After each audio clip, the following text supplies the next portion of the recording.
రామాయణం. ఇది కేవలం రాముడి కథ కాదు. ఇది ధర్మం, అధర్మం మధ్య జరిగిన ఒక మహా సంగ్రామం. ఈ యుద్ధంలో మనం ఎందరో వీరులను చూశాం. రావణుడు, ఇంద్రజిత్తు, కుంభకర్ణుడు. వీరందరూ రాక్షస పక్షాన పోరాడినా వారి పరాక్రమానికి వానరసేన కూడా ఆశ్చర్యపోయింది.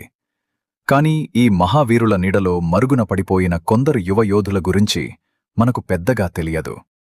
తండ్రుల మరణానికి ప్రతీకారం తీర్చుకోవాలననే ఆవేశంతో యుద్ధభూమిలో అడుగుపెట్టిన రాజకుమారుల కథలు ఇవి. ఈరోజు మనం తెలుసుకోబోయే కథ అపార బలుడు, ధర్మాత్ముడైన కుంభకర్ణుడి కుమారుడి కథ. నిద్రలోనే కాదు, పరాక్రమంలో కూడా తన తండ్రికి ఏమాత్రం తీసిపోని ఆ యోధుడి పేరు కుంభుడు. లంకాధిపతి రావణుడికి ఇద్దరు తమ్ములు, విభీషణుడు, కుంభకర్ణుడు. విభీషణుడు ధర్మం వైపు నిలిస్తే కుంభకర్ణుడు అన్నపైన ఉన్న గుడ్డి విశ్వాసంతో తన రాక్షస ధర్మానికి కట్టుబడి